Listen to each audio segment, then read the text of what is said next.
नमस्कार दोस्तों। तो दोस्तों इस वीडियो में हम लोग चैप्टर नंबर 11 देखेंगे जो पोल्यूशन का है। ठीक है, तो अगेन ये पोल्यूशन वाला चैप्टर भी हमको इन्वायरमेंट में मिल जाता है, लेकिन ठीक है, लेकिन यहाँ पे भी इसको हम लोग देखेंगे। ठीक है, तो इसके पहले के जो 10 चैप्टर हैं वो हमने डोसेंट के ऑब्जेक्टिव के वो हमने कंप्लीट कर रखे हैं। वो आपको इसके पहले वाले वीडियोज़ में मिल जाएंगे, वो जाकर के आप देख सकते हैं। ठीक है, तो आप यहाँ पे देखेंगे लिखा है कि वायु प्रदूषकों में विश्वसनीय संकेतक इंडिकेटर क्या माना जाता है। ठीक है, तो आप इसमें देखेंगे लाइकेंस, जैसे हमने बात किया था कि जब जहाँ पे SO2 की पॉल्यूशन रहती है ना, वहाँ पे आपको लाइकेन जो है वो नहीं मिलेंगे। ठीक है, और लाइकेन जो है एल्गी और फंगस के रहते हैं सिम्बोसिस में। ठीक है, तो ये नहीं मिलेगा। तो ये आ गया लाइकेन और मास जो अगर रहेंगे वहाँ पे, अगर यहाँ पे अगर हैं तो इसका मतलब वहाँ पे पॉल्यूशन नहीं है, और जहाँ पॉल्यूशन रहेगा वहाँ पे ये लोग नहीं मिलेंगे। ठीक है, तो दूसरा नंबर देख लेते हैं क्वेश्चन कि मोटर कार से उत्पन्न प्रदूषक जो मानसिक रोग पैदा करता है वो क्या होता है। वो लेड होता है। ठीक है, तो इसीलिए आप देखेंगे शीशा रहित पेट्रोल आजकल आजकल क्या मतलब, ये तो पहले से ही हो गया कि इसमें लेड जो है ये बिल्कुल रखना नहीं है। ये एक्शन नॉर्म्स इन्वायरमेंट वालों ने बना दिया, तो अब इस तरह का देखने को नहीं मिलता है। लेकिन अगर उसमें लेड रहता है तो वो जो है मानसिक रोग पैदा करता है। ठीक है, कार्बन मोनोऑक्साइड एक प्रदूषक है, क्योंकि अब देखिए CO2 है, ये तो ग्लोबल वार्मिंग करता है, लेकिन कार्बन मोनोऑक्साइड क्या करता है ना, हमारे खून के साथ मिल करके हीमोग्लोबिन को ये मतलब हीमोग्लोबिन का कलर लाल होता है, उसको ब्लू कर देता है। ठीक है, तो इसीलिए ये यहाँ पे लिखा है कि हीमोग्लोबिन के साथ ये संयोग करती है। ठीक है, क्योंकि हीमोग्लोबिन का काम होता है ऑक्सीजन ले जाना। ठीक है, ऑक्सीजन की जगह ये क्या करता है ना, हीमोग्लोबिन के CO के साथ ही रिएक्शन करने लगता है। ठीक है, तो ये हो गया आपका मुख्य वायु प्रदूषक क्या होता है। अब इसमें मुख्य पूछ रहा है तो आप इसमें CO को ही लगाएंगे। ठीक है, क्योंकि ये CO2 तो है ही CO2, लेकिन हम देखेंगे कि इन्वायरमेंट में 0.08% के आसपास मिलता है। ठीक है, लेकिन CO जो है ये काफ़ी खतरनाक होता है। ठीक है, ये सीधे इससे डेथ होती है। मुंबई और कोलकाता जैसे शहरों में प्रमुख वायु प्रदूषक क्या है, तो यहाँ पे CO और SO। ठीक है, SO2 तो है ही, सॉक्स नॉक्स वगैरह आप देखे होंगे। आपने देखा होगा जो एक एयर क्वालिटी इंडेक्स होता है ना, AQI, उसमें आप देखेंगे CO2 नहीं रहता। ठीक है, क्योंकि CO2 तो कोई भी चीज़ जलेगी तो बनेगा ही। ठीक है, और ये ऐसा कोई पॉल्यूशन नहीं है, लेकिन इसका संख्या ज़्यादा होने से, तो इसकी मात्रा जो है वो ज़्यादा होने की वजह से ग्लोबल वार्मिंग करता है। तो ये प्रॉब्लम है। ठीक है, आगे चलते हैं, छठा नंबर क्वेश्चन देखते हैं हम लोग। तो निम्नलिखित में से कौन सा वायुमंडलीय प्रदूषक नहीं होता है। अब नहीं पूछ रहा है, तो कार्बन मोनोऑक्साइड तो है, सल्फर डाइऑक्साइड है, कार्बन डाइऑक्साइड भी है, हाइड्रोकार्बन नहीं है। ठीक है, सॉरी हाइड्रोकार्बन भी है, कार्बन डाइऑक्साइड नहीं होता। ठीक है, कार्बन डाइऑक्साइड देखिए हम सांस लेते हैं, वो भी CO2 में कन्वर्ट करता है। प्लस आप देखेंगे कि जो भी चीज़ जलाई जाती है उसमें CO2 बनता है, तो इसमें आपको इसको नहीं लगाना। ठीक है, ये प्रदूषक नहीं माना जाता है। ये चीज़ की वही मैं बार बार बता रहा हूँ कि मात्रा अधिक होने पे ग्लोबल वार्मिंग होती है, लेकिन ऐसा सच ये कोई पॉल्यूटेंट नहीं है। ठीक है, अब 7वां नंबर देख लेते हैं हम लोग कि हरित गृह गैसें ग्रीन हाउस गैसेस कहलाने वाली गैस है। अब देखिए, अब यहाँ पे आ गया तो इसमें आपको देखना पड़ेगा, जैसे O2 है तो O2 तो रहेगा नहीं, ऑक्सीजन है तो ये तो रहेगा नहीं, तो इसमें जहाँ जहाँ पे O2 है वो ऑप्शन आप हटा दीजिए। तो इसमें ही है केवल। देखिए नाइट्रोजन यहाँ पे दिया है तो नाइट्रोजन भी नहीं है, क्योंकि नाइट्रोजन भी जो एटमॉस्फेयर है उसमें रहता है, तो इसको भी काट दीजिए। अब CFC CO2 NH3 और ये भी देखिए यहाँ पे फिर नाइट्रोजन आ गया तो ये भी कट जाएगा। CFC CO2 CH4 और NH2, ये सही है। ठीक है, कौन सी पृथ्वी पर हरित गृह प्रवाह ग्रीन हाउस इफेक्ट में सर्वाधिक योगदान करती है। ठीक है, सर्वाधिक योगदान जो है CO2 का रहता है। ठीक है, ऐसा कोई पॉल्यूटेंट नहीं है, लेकिन ये चूंकि ग्लोबल वार्मिंग यानी हाउस ग्रीन हाउस इफेक्ट जो है ये ज़्यादा करती है कार्बन डाइऑक्साइड। ठीक है, मेट्रोपॉलिटन नगरों में प्रदूषण का मुख्य स्रोत क्या है, तो आप देखेंगे कि ये जो धर्मी जैसा कुछ होता नहीं है, उद्योग एक ऑप्शन हो सकता है, कीटनाशक यूज होता नहीं है, लेकिन सबसे ज़्यादा वहाँ पे क्या चलती है, वाहन चलती है, तो ये जो है मुख्य स्रोत माना जाता है। ठीक है, उद्योग वगैरह लगे रहते हैं, लेकिन उद्योग वगैरह थोड़ा आउटस्कर्ट में लगे रहते हैं, तो ये होते हैं, पॉल्यूशन इससे भी होता है, लेकिन ये उतना नहीं होता है। लेकिन यहाँ पे वाहन जो सबसे ज़्यादा चलते हैं। ठीक है, निम्नलिखित में से कौन सी गैस हीमोग्लोबिन से संयोग करके रक्त में एक विषैला पदार्थ बनाती है। अभी हमने इसमें पहले के प्रश्न में देखा था, इसमें CO ऑप्शन हो जाएगा। ठीक है, कार्बन मोनोऑक्साइड। निम्नलिखित में से कौन सा जैव निम्नकरणीय है। जैव निम्नकरणीय का मतलब ये हुआ कि जिसको आप खत्म कर सकते हैं। निम्नकरणीय मतलब उसको डिग्रेड कर सकते हैं, ठीक है। तो इसमें आप देखेंगे प्लास्टिक को नहीं किया जा सकता है, पॉलीथीन को नहीं किया जा सकता है, ठीक है, पारा को नहीं किया जा सकता है। तो इसमें आंसर क्या होगा, रबर होगा, ठीक है, रबर को किया जा सकता है। रबर नेचुरल होता है, अगर आर्टिफिशियल रबर है तो इसमें भी दिक्कत आएगी, नेचुरल रबर है तो इसको ये जो है ऑर्गेनिकली ये आपका मतलब डिजॉल्व हो सकता है, इसको डिग्रेड किया जा सकता है। निम्न प्रदूषकों में कौन सा जैव विघटित है, सेम प्रश्न है, विघटित और विघटित, ठीक है। पारा नहीं किया जा सकता है, ये आंसर गलत हो गया। वाहित मल ये किया जा सकता है, प्लास्टिक नहीं किया जा सकता, एस्बेस्टस में नहीं किया जा सकता, ठीक है। तो वाहित मल जो है ये किया जा सकता है। 13 नंबर प्रश्न पे चलते हैं।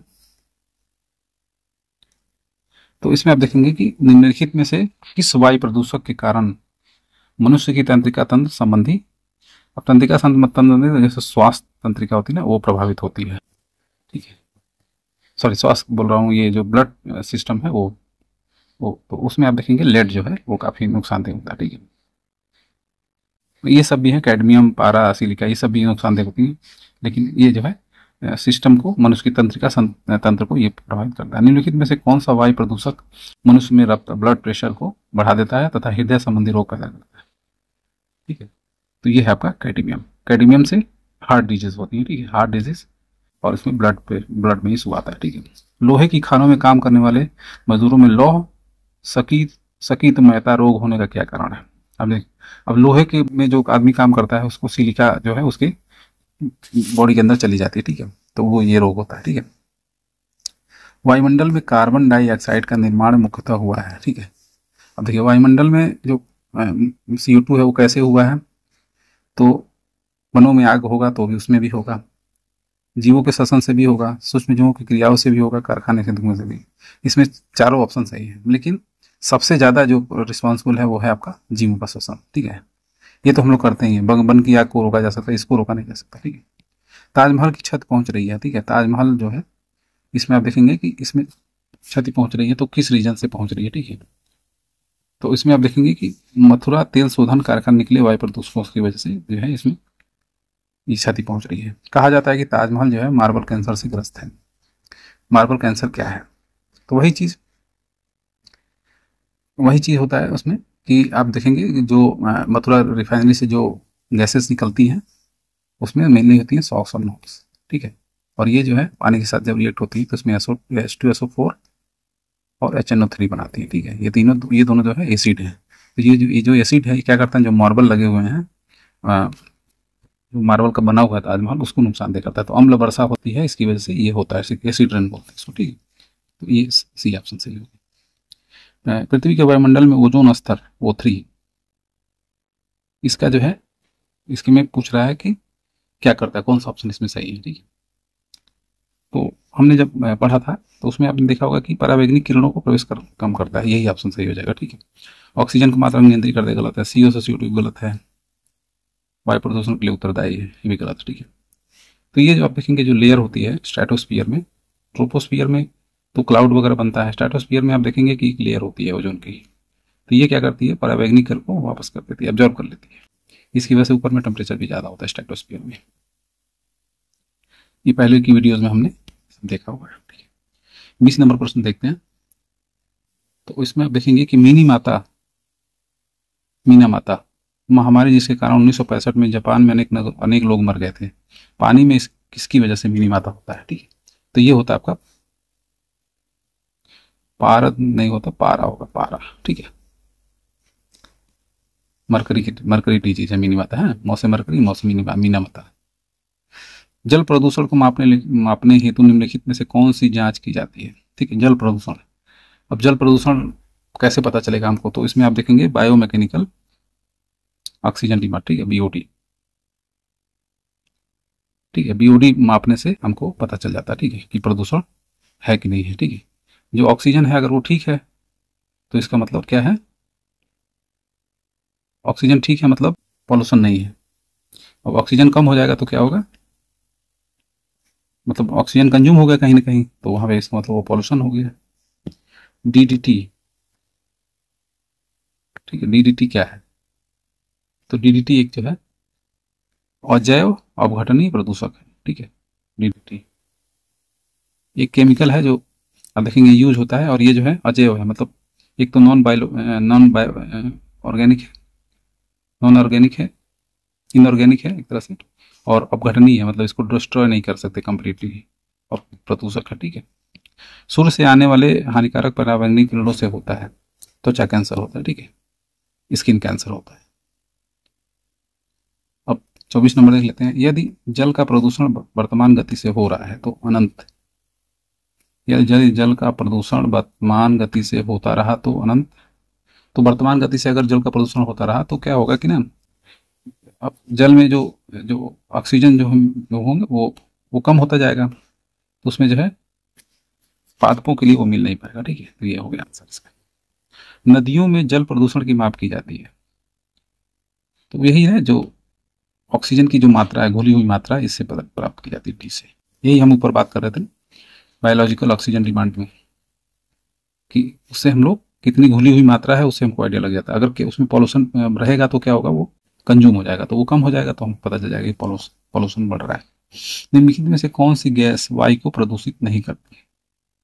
CO2 करती है, SO2 करती है, नॉट करती है, सारी करती है। लेकिन आप देखेंगे कि CO2, वही मैं बोल रहा था कि ये जो है प्रदूषण का पार्ट नहीं है, ये ग्लोबल वार्मिंग करती है। ठीक है, बाकी CO ये सब जो है ये करती है। ठीक है। प्रकाश रसायन स्मोग इस आम क्रिया का परिणाम है। ठीक है।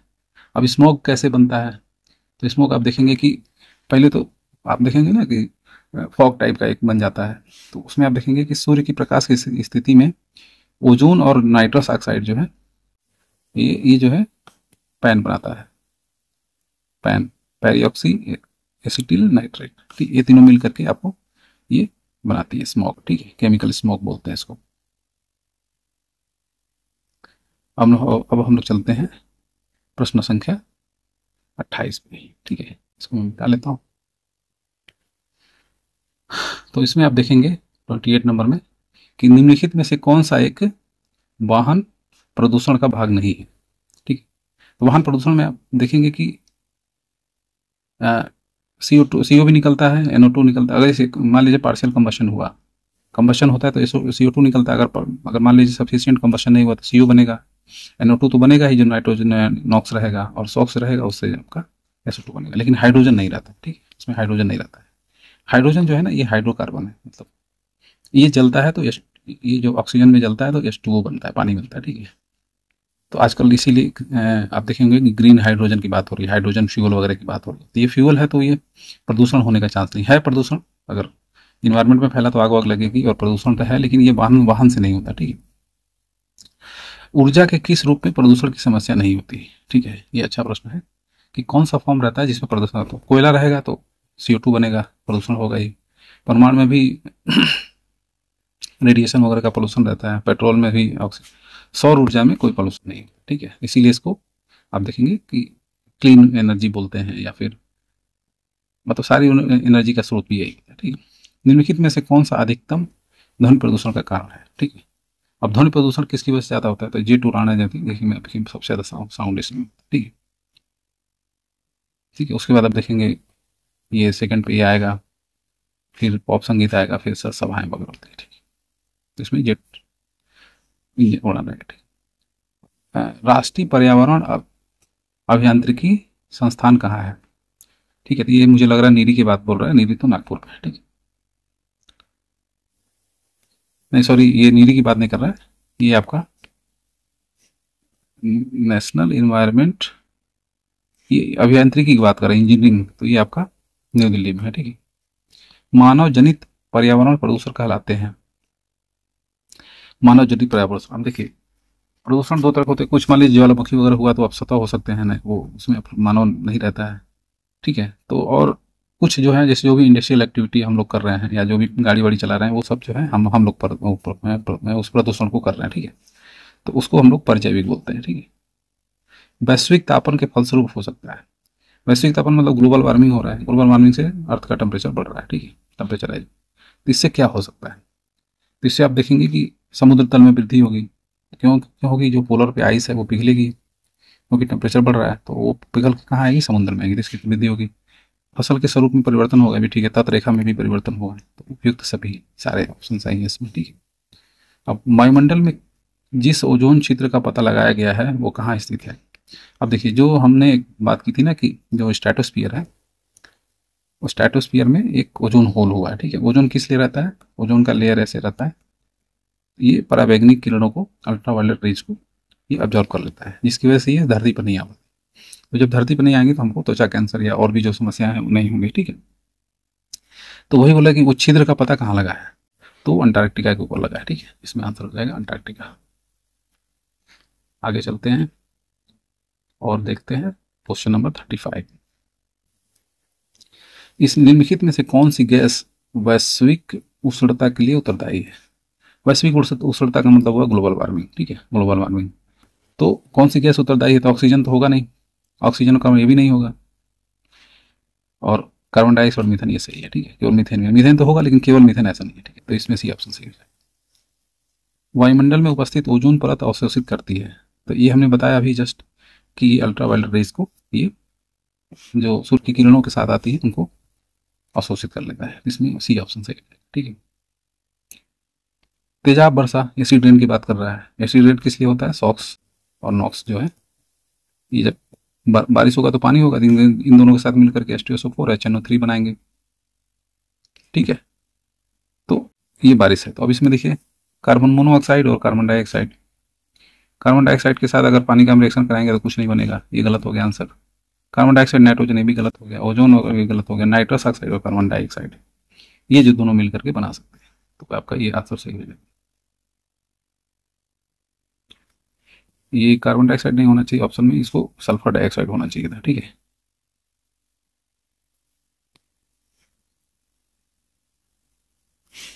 हरित गृह प्रवाह का क्या अर्थ है? ग्रीन हाउस इफेक्ट की बात कर रहा है। तो हरित गृह प्रवाह का अर्थ है कि वायुमंडल में कार्बन व्यवहार करता है। हाँ, यही होगा, पहला आंसर सही है, क्योंकि वायुमंडल में ग्रीन हाउस गैस बढ़ेंगी, CO2 और ये मीथेन वगैरह। इसकी वजह से क्या होगा? इसकी वजह से जो रेडिएशन है वो निकल नहीं पाएगा, तो ये जो है ठंडी नहीं हो पाती है और वो ग्लोबल वार्मिंग करता है। ठीक है, ब्राउन एयर शब्द का प्रयोग किसके लिए किया जाता है? ठीक है, अब ये थोड़ा अनफेमिलियर टाइप का है, तो इसको ये काफी इंपॉर्टेंट है। तो इसमें प्रकाश रासायनिक धुआं, ठीक है, और गंदा धुआं ब्राउन एयर होगा ना। क्लीन एयर तो एक तरह से वो रहता है ना, तो एयर को हम लोग देख नहीं सकते ना, लेकिन वो अगर दिख रहा है तो मतलब प्रकाश रासायनिक धुआं है। ठीक है, स्मोक टाइप की चीज है। निम्नलिखित में से कौन सा जैव निम्नकरणीय है? मतलब जैव निम्नकरणीय का मतलब यह है कि इसको खत्म किया जा सकता है, ऑर्गेनिकली डिस्ट्रॉयबल है। ठीक है, इस टाइप से। तो कागज है, कागज को किया जा सकता है। DDT केमिकल वाला है, इसको नहीं किया जाता। एल्युमिनियम को नहीं किया, प्लास्टिक को तो किया ही नहीं जा सकता। प्लास्टिक पोल्यूशन आजकल बहुत बढ़ रहा है। पराध्वनिक जेट प्रदूषण पैदा करता है पतला करके, तो क्या पतला करता है? O3 परत को कम करता है। ठीक है, फ्लाई एश वातावरणीय प्रदूषण किसके द्वारा उत्पन्न होता है? फ्लाई एश देखिए क्या होता है ना, जो एश है, एश का मतलब क्या होता है? राख। तो जब जलता है कोई चीज तो कुछ जो हमको CO2 वगैरह जो है, जो CO2 SO2 NO2 ये सब जो है पॉल्यूशन बनते हैं, लेकिन नीचे जो है कुछ राख बच जाती है जो उड़ती है, उसी को फ्लाई एश बोल रहा है। तो ये आप देखेंगे सीमेंट उद्योग में सबसे ज्यादा है। ठीक है, लेकिन इसको ये लोग कर लेते हैं, ठीक कर लेते हैं। आटा वाला तो होगा नहीं, तो इस पे थर्मल पावर प्लांट जो है ना, जो कोल होता है ये उड़ता रहता है। इसमें ये ऑप्शन सही होगा। थर्मल पावर प्लांट में कोल बेस्ड जो होते हैं उसमें आप देखेंगे फ्लाई एश काफी मिलता है। ठीक है, अब हम लोग 43 नंबर देख लेते हैं। इसमें आप देखेंगे कि निम्न में से कौन सा जैव निम्नकरणीय है। ठीक है, ऑर्गेनिकली जो है प्रदूषक है। अच्छा, जो ऑर्गेनिक पॉल्यूटेंट क्या है? ठीक है, ये बोल रहा है। ठीक है, तो वाहित मल यही आंसर हो जाएगा, क्योंकि जो धातुएं हैं ये निम्न नहीं हो पाती हैं, मतलब खत्म नहीं हो पाती हैं।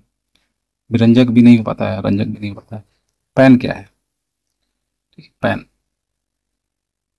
तो आप देखेंगे इसमें गौण प्रदूषक है। ठीक है, प्रदूषण पैन से होता है। वो हमने जब स्मोक पढ़ा था ना, स्मोक में आपका O3 रहेगा, लाइट रहेगी, और प्लस ये नाइट्रस नॉक्स रहेगा और पैन रहेगा। ये तीनों सारे मिल करके स्मोक बनाते हैं। ये पॉल्यूटेंट होता है, ये द्वितीयक होता है। ठीक है, द्वितीयक। प्राइमरी और सेकेंडरी टाइप के पॉल्यूटेंट होते हैं, वो अगर आता है तो मैं जरूर बताऊंगा। सबसे खराब वायु प्रदूषण उत्पन्न करने वाला पदार्थ क्या है, ठीक है। तो इसमें आप देखेंगे कार्बन मोनोऑक्साइड को हमेशा लिया जाता है, ठीक है। इसमें ऑप्शन होगा कार्बन मोनोऑक्साइड, ठीक है। इसके द्वारा जल के प्रदूषण को साफ करने के लिए बायोफिल्टर के रूप में पाइला ग्लोबोसा प्रयोग किया जाता है। 46 नंबर आप देखेंगे तो इसमें कैडियम साफ करने के लिए बायोफिल्टर के रूप में पाइला, ठीक है, कैडियम जो है यूज होता है, ठीक है। वायु प्रदूषण के फलस्वरूप लोगों को फुसफुस कैंसर से अधिक मरने वाले रोग हैं, ठीक। तो वायु प्रदूषण की वजह से देखेंगे आप फुसफुस कैंसर होता है, ठीक है। तो इसमें अधिक मरने वाले लोग हैं, इसमें क्या है, वातस्पति है, वातस्पति बोलते हैं उसको। उर्वरक की अधिक प्रयोग से होता है, मृदा प्रदूषण भी होता है, जल प्रदूषण होता है, सभी होते हैं, ठीक। पर्यावरण संरक्षण के लिए कौन सी अंतर्राष्ट्रीय एजेंसी काम कर रही है, ठीक है। तो नासा तो करेगा नहीं, उसके लिए चिपको भी नहीं करेगा, एक करती है ग्रीन पीस, ठीक है। भूमिगत जल को दूषित करने वाले अजैविक प्रदूषक हैं, भूमिगत जल को अजैविक यानी इनऑर्गेनिक, ठीक है।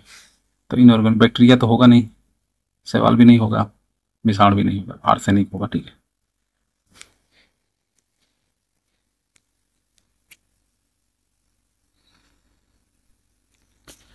50 नंबर क्वेश्चन देखते हैं हम लोग कि इसमें से आपको पहली सूची 1 से सूची 2 को मिलाना है, ठीक है।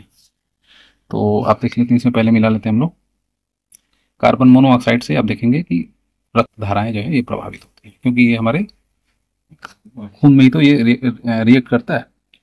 तो इसमें डी का 4, तो इसमें डी का 4, एक मिनट, इसमें आप देखेंगे तो ये हो गया। और दूसरा आप देखेंगे पारा में पहले देखते हैं, इस पे धूल, ये धूल जो है हमारे फेफड़े में जाता है, ठीक है। तो ये का आपका 3 हो गया, ये का 3 आपका इसमें और इसमें, ठीक है। तो ये गलत हो गया और ये गलत हो गया, तो ये हो गया। तो इधर ये सही होगा या तो ये सही होगा, ठीक है। फिर शीशा, शीशा जो है आप देखेंगे ये पेट को नुकसानदेह होता है, ठीक है। तो इसमें सी ऑप्शन सही है, ठीक है। ये वाला जो है ये आप उसमें मिला लीजिए। एक्चुअली इसमें होता ये है कि ये रक्त के साथ तो रिएक्शन करके ये मस्तिष्क को नुकसान पहुंचाता है, ठीक है। नुकसान किसको, अंग की बात कर रहा है, ठीक। तो ब्लड कोई अंग नहीं है। और ब्लड में आप देखेंगे कि जब पारा चला जाता है तो ये जो है आपको नुकसान देता है, तो ये ऑप्शन सही हो जाएगा, ठीक है। भूमिगत जल के प्रवाह के साथ नीचे की ओर बहने वाले प्रदूषकों को कहते हैं, ठीक है। तो भूमिगत जल के साथ जो है आप देखेंगे कि नीचे की ओर बहने वाले प्रदूषक क्या बोलते हैं, निक्षालक बोलते हैं, ठीक है। भारत के कुछ भागों में पेयजल में कौन से प्रदूषक पाए जाते हैं, ठीक है। तो आप देखेंगे आर्सेनिक भी मिलता है और सैरीबिटाल, यूरेनियम तो मिलता नहीं है, फॉर्मेल्डिहाइड भी नहीं मिलता है और फ्लोराइड मिलता है। तो ये जो दोनों हैं तो इसमें ये वाला ऑप्शन सही हो जाएगा। फ्लोराइड और रासायनिक जो है ये पानी में काफ़ी मिलते हैं। तो इस तरह से हमारा ये वीडियो खत्म होता है, ठीक है।